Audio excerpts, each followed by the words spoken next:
Sass Insiders, welcome to this episode of our show. I'm talking to Alper Yurder, a co-founder of Flowla, and we cover a wide range of topics from building your MVP, finding the right team to be a co-founding team with you, as well as solving the real problem and connecting with that problem to the level so that your investors understand it and they believe you're the best team to execute on this.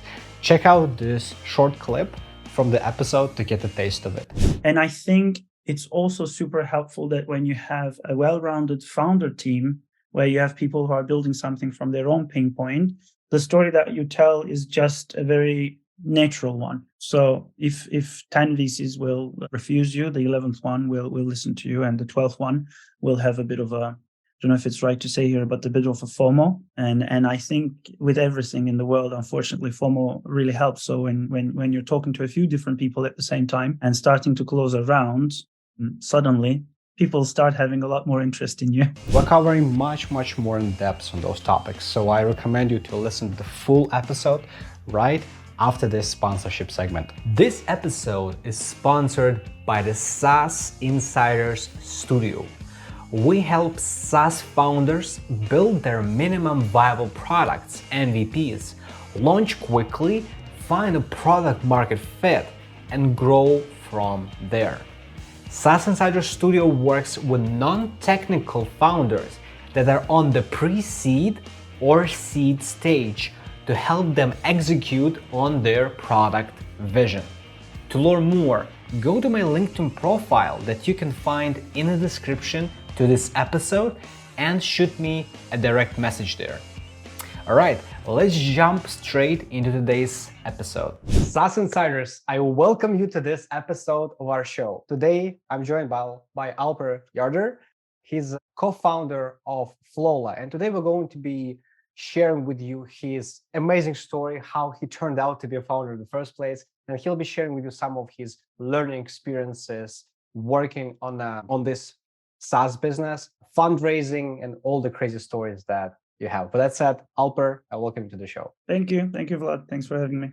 For those who might not know you yet, if you could give 1 or 2 minute introduction on who Alper is, where you're coming from, background, what you're working on right now. Of course, I have to. Born and raised in Istanbul, Turkey. Moved to Europe then, worked in quite a few different environments, a lot of countries. Italy, France, Netherlands, US. Started my career in consulting, Bain, Accenture, and then moved to my first sales job, real quota-carrying revenue role. And from there, I assumed a few different revenue leadership roles in different stage companies from post-IPO to Series A. And eventually, I ended up becoming a founder, which I'm happy to tell the story. I enjoy the sun, the sea, the nature most.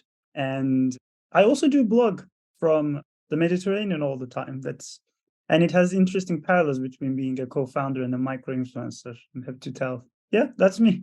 Well, probably coming from Turkey, you're getting used to mountains, to seas. So yeah, it's kind of the nature is you're getting used to that. You're getting pretty used to that. One thing I'm curious is you're not a technical founder, right? So you're coming from like the sales background, like the management. It's you have a really interesting story of how you turned out to be a founder. You mentioned that you were working as an employee and that was kind of the route you wanted to take. Could you share with SaaS Insiders what's the story and what were like the background thoughts? What made you make that decision to say yes to become a co-founder? Yeah, it's funny. I've been quite a risk-averse person all my life. I tried to do the right things and avoid risk unless calculated, all that. So I've been an employee. I was also an immigrant working in foreign countries on a visa. So you need to be really a hard worker, good employee, promote, etc., provide for family. And that's probably why I kind of shied away from being a founder for a long time. But people who know me, they always say, oh, you always wanted to be one. Anyway, during COVID, I took a sabbatical because I was a bit fed up with being an employee, and I said, I'll take a break. And during that time, I decided I'll never be an entrepreneur. I enjoy my salary. I enjoy my safety. I enjoy remote work too much. But then the idea of Flowla started coming up, and my co-founders, I know them for a very long time, friends from uni. The idea is something that was basically solving my own problem. And a lot of stars aligned. And in my last role I was a GM for a Series A French startup, basically starting the company in the UK and then pre-launched to the US. So I was kind of the first guy on the ground on many things, building things from scratch. I almost like a founder. If I'm doing it for somebody else, I might as well do it for myself. And then I in 2 days, I decided to join as a co-founder. That's an interesting journey, like in 2 days. So what was like the decision making, like from I'm never going to be an entrepreneur to like, let's do it, I'm a co-founder now? Yeah. I think I've been really lucky. I always tell my co-founder, our CEO, if it wasn't for you, I would never do it. I think some people I know, they're entrepreneurs in heart, and I think I might be one. But as I said, the risk averseness was kind of stopping me from being one. But Flowla is a product that we are building from my own pain points in selling. Like selling is a very complex and difficult job, especially nowadays. Everybody knows the pressures. So it's a tool that we started to solve my own problems. So it's something that I believe in, I'm invested in. My co-founder team was kind of a no-brainer. Between us, we're like almost like a dream team in that we have the skills, sales, technical co-founder, engineer, and then a product guy who has 4 exits in his belt previous to that. And just timing, I guess, personally in my life, I was like, okay, if not now, if not with these people for this product, when else am I ever going to do it? And so far, so good. One thing I like is you mentioned you're basically scratching your own itch, meaning solving your own problem. Could you talk a little bit more about Flowla for those who are just finding out about this product? Like, what's its pitch, basically? Like, what does it solve? Yeah, of course. The funny thing is, as a founder, you start building a product and it takes its own life. And as your users start using it, they kind of start telling their own story of what your product is. So, you starting from somewhere might not end up being the same thing as what people are using it for. In a nutshell, what Flowla is, I used to be in sales. I used to be the one closing, building teams, seeing everything from the first contact with a client to closing a deal to onboarding, and then being a leader to make sure that everybody else is doing those things. So there are a lot of issues and problems and complexities in all that process, but probably the ones that are most important is sales is a very complex process where you have to engage a lot of stakeholders. You have to keep their attention constantly on your deal. You have to bring new stakeholders to the game. You have to pitch the same thing again and again. I used to close multi-million-dollar deals, like 50 stakeholders across the globe, but the client doesn't know their counterparts in different countries. So you as the salesperson are the project manager trying to close a deal. So it was very difficult, lots of documents, lots of WhatsApp channels, Slack channels. And I said, like, can we just have one single link where all of this happens? Can we have one single place where the buyer and the seller and all their stakeholders can engage and collaborate towards closing a deal? And as a result, we started building Flowla, which helps you grab attention, which helps you shorten the sales cycle, because instead of sending 20 emails ping-ponging, basically, you just have one single link. And in a way, our power users are closers or sales reps who define it like, here, everything is there. Go to my Flowla link and just check it out and let's talk there. And that's what it does for people at the moment. One really powerful thing you said is your initial idea of what your product might end up being something totally different because your users will tell you what they really want. Could you elaborate a little bit on that? Because a lot of times founders have the syndrome of like, this is my baby, this is my vision, like this is what I want to build. And sometimes that kind of makes them overlook the feedback of their actual ideal customer profile. And as a result, they still like kind of go in their own direction, like disregarding the user feedback. What's your take on it? Of course, I think that's a great learning experience being a founder. And just for me, switching from sales guy to product builder has been about getting feedback.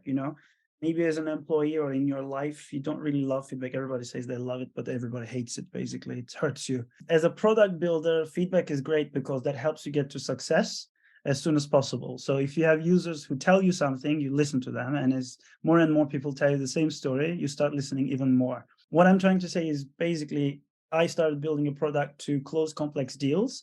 But as we started building Flowla, a lot of people started using it for outreach, to make a first great impression on the first contact, others to help push a deal towards the next step. We have client success leaders who use it to make sure that salespeople are not selling wrong things and then promising, wrong things to their clients. So basically, when you build a product, it starts being used in a certain way by a certain group. And then you as the founder have to decide where is the quickest road to success. And therefore you start doubling down on it. Although you let it live in different ways, you double down on something. For us, for example, when we started first fundraising, we were fundraising with Flowla. There are recruitment companies who use it for hiring. It's a bit like Notion, really. Like it's a bit like Notion, but much more human. And you can have many use cases. Therefore, you let people to have those use cases, but then you as the founder decide where to double down, which guides what kind of product, what kind of features you build further. And just to make sure I get this correctly, you are fundraising with your company and you're using Flowla for that process, right? Yeah, it's so funny. We started, close complex deals with Flowla because this helps you visualize the buying process to your buyer and handhold them towards closing. And also it gives you a lot of insights about what's happening behind closed doors. Like we get actual insights like who's viewing your content, what are they looking at, are they sharing it with other people? All of that, really dopamine moment for the seller where they get a notification, somebody's checking your content, spending more than 2 minutes on a case study or something. But this applies to many different use cases, which it started taking its own life, as I said. And for example, we closed our round with investors by using Flowla. So we fundraise using Flowla. We have an investor flow. I think in the right terminology, people call it data room. People use it as a data room because at the end of the day, you share your pitch, your team, your different documents, and then potential investors come in, they look. And it's really cool when you're basically selling your product with your own product or fundraising for your product with your own. At some point with one of our early stage investors, we had 40 people from that company coming in to check a flow, and we were like, okay, these guys are going to probably put some money into Flowla. Yeah, that's what I love about this. It's like it's the best like demo in the world. You invite them to use Flowla for this deal. It's like they can feel it themselves how easy that makes it. So that's pretty cool. I assume all the feedback you get from users is helping you come up with the roadmap for future development. But when it comes to the initial build, I know off the air we talked a little bit about like MVP, how your co-founder was building it himself. When it comes to that journey and when you launched for the first time, get feedback, what do you think are the principles that apply to building an MVP? What do you think are the components to make it successful from your non-technical perspective? A lot of times, a lot of SaaS insiders are non-technical, and for them, sometimes it's hard to talk technical terms, to talk features. So what's your take on how would you approach like building an MVP if you were to go back in time? Of course, I think those early days are really valuable and really a joyful, euphoric time where you're getting a lot of feedback from different people. So you build something, you put it to the world, and you try to get as broad a feedback as possible from people who touch the pain from different angles. When we first started building Flowla, and I was kind of acting like a advisor to Adam and those who were building it at the time, just before I became full-time with Flowla. I was kind of approaching from a complex sales point of view, but I know that they were speaking to a lot of people who have like high velocity sales, basically who do a demo and then in 1 month they close a deal. My experience was closing a deal in a year if I'm lucky. So getting that kind of broad feedback from different people, I think is really helpful because it feeds you with a lot of feedback. And before you decide, okay, this is the majority of feedback, therefore I'm going to double down on that, I would say use that time because it's the most luxurious time to go out and speak to people without an agenda. And I would try to, although I'm a consultant, so I like to approach everything with a hypothesis. At that time is the time where you don't need a hypothesis. You can just, collect different hypotheses from people. I don't know if that answers the question, or maybe I lost my train of thought there, but that would be the first very important feedback. Like use that first few months, maybe 6 months, whatever, just to collect as broad an array of feedback, talk to as many different people as possible. So at that time, when we first had an MVP and we were opening it to our first network, I was talking to headhunters, recruiters, others, founders, salespeople, anybody who we thought could potentially use this product. From your personal perspective, do you think your MVP, like, how would you describe it? Was it just enough to get launched? Was it like too little? You think it might have been a bit more viable, or do you think it was actually like too overworked on? When you launched it for the first time, what do you think what was? I think one of our chances is that we have a really strong founding team and a product owner and a technical co-founder at the same time who believe in like doing things properly in the right way. I don't think Flowla was ever a clunky tool. The first impression the tool gives everybody has always been easy breezy. I can't believe, how fast you've kind of built the MVP, etc. I can say these things easily without being humble because basically those two guys started it and they did it. if it's not my doing, then I can be even more, give more credit, which I will. At that stage, I think the MVP was quite easy to understand. As we started opening up to people around maybe like March, April. So they saw the benefits. And especially I remember very clearly thinking, working with other SaaS businesses, etc., before, or selling to other SaaS people, everybody agreed that it was a very easy breezy product, easy to understand, well built, not clunky.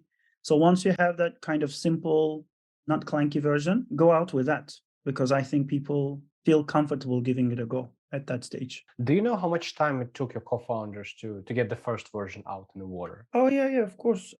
From December to I think November, December, I had the very first version, and March we had proper working version. Yeah. But was it like, did it take you 2 weeks to get the first MVP out there? Maybe 2 months? Like, what was the time frame? I think around 2 months. Around 2 months. Okay.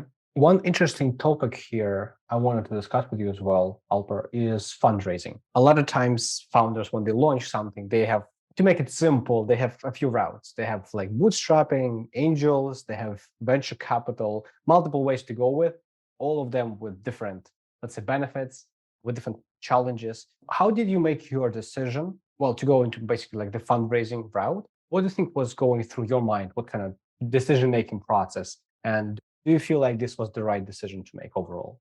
Yeah, that's actually a great question. That's a really good question. I think we were lucky to have a network of few close angels and really cool VCs to which we had access through some network and friends.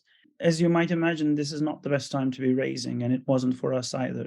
From April to June, I think we started having a round of discussions, and especially the type of VCs we were speaking to were kind of a bit like late stagers, etc. But as the word starts going out, I think what is really important is that people start referring you to each other.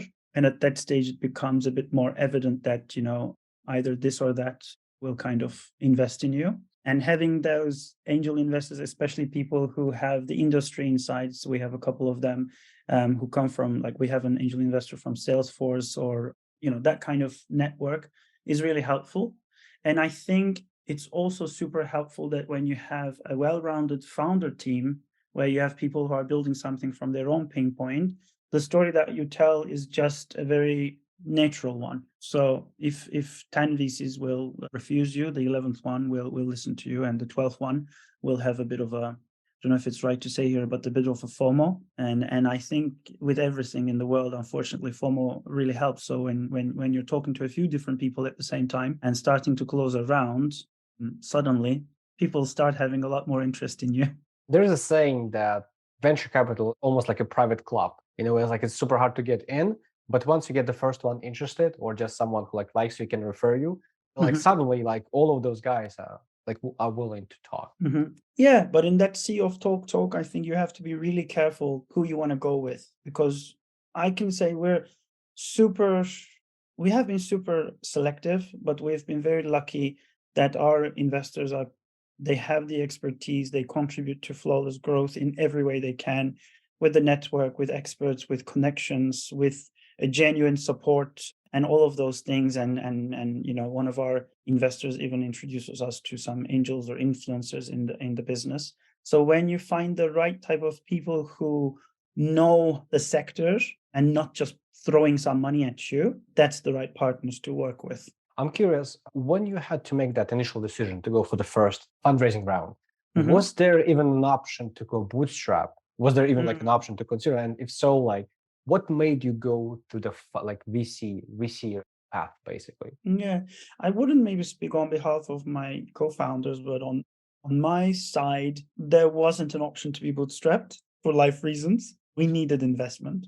And I think having that investment from a financial standpoint was quite constructive, but also we needed investors who would contribute to our growth with their expertise and network as well. So I think in that sense, could we go bootstrap? Maybe. Do I think that we've done the right thing with the VC funding? Yes. And also, there's a very important point. I think it is a very right time for products like Flowla. Since I started building Flowla, I'm seeing a competitor popping up almost every month. This is a space which I think in 3-4 years, no one will be closing deals via email. Everyone will be using a medium like Flowla. So when we hear competitors popping up, when we hear VC interest in our competitors, that's super cool for us because it's like a market in the making, which I know is a very uncool thing to say, like, but if it is true, it is very true that there's a market in the making. One thing that you mentioned is, well, first of all, to publicly say, like, I want to congratulate you on closing the recent round for your company. We talked off the air that you now will be focusing on building the internal team, growing the product. Do you feel like when you get the funding, it's also like a bit more responsibility, for example, compared to bootstrap, because there's this dynamic that you need to go at much faster rate. There's like some specific milestones you need to Yeah. hit compared to if you go bootstrap, it's like it's your way. Mhm. What's your take on this? That's a great question. I think that's a great question. It's funny. I think some businesses prone to being more lifestyle and all that. So I think for them to be bootstrap, it makes sense. The way I see our product is there's no reason why 3-4 million salespeople in the world in an outreach tool shouldn't be using something like Flowla.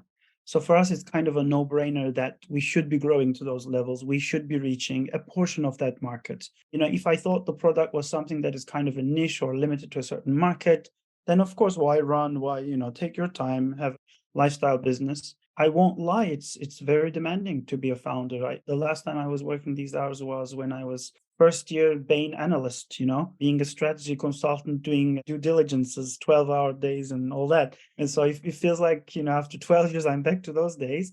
But there is an element of you need to run because you're trying to build something that can, become quite big. So you want to be at least one of the top few, if not the top. So you have to run. What was the other portion of the question? Sorry, I forgot. Well, I think it was, what's your take on this route, the bootstrap versus Ah, like VC, and basically like the dynamics of it? yeah. So for us, I think running is the right way, but it depends on, your perception of running. But it's also the right way because, well, for us to be able to kind of achieve certain milestones, to be able to, keep the funding route, it makes a lot of sense to get that external kind of support because we need to invest in the team. We need to bring in the right talent. We need to, because there's a huge market to capture there. As I say, if your market is a global one with huge potential, if this is kind of surfing a wave, a paradigm shift, which I think email is really, it's being used in the wrong way. It kills deals. So if there's going to be a switch from email to a medium like Flowla, then you better be at the right pace. One thing you mentioned is founder is working long hours, of course, trying to Yeah. achieve more things. But I know it's not only about just hustling, it's also about learning a lot of things at the same time, especially during the first years of being a founder. I'm curious, as you are now in this stage of, accumulating like a sponge, just getting all the information, all the necessary skills. When it comes to those resources where you learn those, do you have any any particular books you would like to recommend that impacted you in a great way in the past year? Maybe some inspirational speakers or any other resources that you think like a founder, let's say if it's their first venture as a SaaS business, that would greatly benefit from. Yeah, I try to actually focus on my own vertical and read like a lot of sales leadership books. But I guess as for everybody, like Peter Thiel's From Zero to One, it's kind of like a no-brainer. And for me, it's a book that I read maybe 5-6 years ago first, and then I keep referring back to. I get a lot of inspiration from the people I talk to on a daily basis, to be honest, because my chance is that I am a salesperson building a sales tool for salespeople. So it's a very virtuous cycle where I'm constantly talking to industry leaders and network of people, communities that are very specific for our group, or influencers on LinkedIn who speak about this. There's, a few names that I can definitely share, but the point that I'm trying to make is I don't think it is a one size fits all kind of experience. Everybody should kind of, sometimes I really benefit from a podcast which everyone else listens to about mental well-being because it's a really important part of being a founder, and sometimes I will listen to something very niche, but I do have like I think From Zero to One is a book that kind of inspired me to be a founder before I decided I won't, and then I went back to being one. Okay, that's a really good suggestion. A lot of founders recommend this as well. I know you come from the sales background. So for example, when it comes to sales, to closing deals, for you, you're like a fish in the water with this. If someone who's coming from other background, let's say they're from e-commerce, from real estate, where maybe sales is not their like biggest skill, the sharpest skill, they haven't invested like 10 years into that. Do you think there are some particular reads or maybe other resources you would recommend for people to immerse into the sales? Yes, I think definitely there is a few revenue leadership books that I'm reading at the moment. I'm really bad with names. I can come back, like I'm really bad with remembering those names. Sass Insiders will just put those in the description, the episode, so that we can figure out with Alper the specific names so they can pick them up. One question I always like to ask is, if you were to go back in time, let's say you were going to back maybe in May, in the beginning when the whole journey started, what do you think are the things you would do differently from your experience right now? What are some learning experiences you went through that I wish I did this in a bit different way? Are there some things you would think you would do differently? I think it's mostly mindset things. Definitely, there must be. There's always room for improvement for your management style. There's always room for improvement for your how you make best use of your time. I think the one thing that I would tell my earlier self is don't look for a savior. And this is what my co-founder told me, trying to outsource your problems, especially as a founder who knows your product the best and everything about your product better than anybody else at this stage. Don't look so much for an outside savior. Look for support and expertise and advice, but know that you are going to be the one solving it for yourself. For us, particularly, for example, marketing or content or social, those are areas where we have some expertise, but not to the level that I know sales or my co-founders know product, etc. So that's an area, for example, where I feel like I've learned the most. And I've learned that there is no running away from having to learn those things. You can't just outsource something and expect somebody to come and make it happen for you. As a founder, you will be involved in everything. But in time, hopefully, priorities change. So that's one thing. The other thing would be to start looking at things with a different point of view, in that don't think of things as failures or errors, or try not to be too pessimistic. Try to take them as data points, which is something that I learned in the journey. Like, startup journey is very much testing and iterating. So if you start seeing things as little tests from which you get data and learn, it's a much healthier way to improve. And this is something that I learned, and I try to tell my team as well, because I think as human beings in this capitalist society where success is sometimes a true measure of your value, you won't be always successful until you are successful. So don't use them as an opportunity to beat yourself. Use them as an opportunity to learn from those little failures and see them as a test. The sooner you can, the better. Nice. Sass Insiders want you to pick this up, because this is pure gold here. One thing, Alper, you've told is about taking ownership of the process in the beginning and basically like honing those skills yourself. So not just hoping that some external guy will take care of your marketing, will take care of your content, right? I think a lot of times we've been taught that we need to learn how to delegate. But I think what people sometimes get wrong is like, oh, I don't need to learn marketing. Well, how do you know this guy is doing the right thing then for your company, right? If you don't know the basics, if you don't know the structure. So I think it's really important to know all the basics, and then it's fine to outsource because you know how to vet those people. Yeah, especially in the economic environment where we are, where, fundraising is really difficult.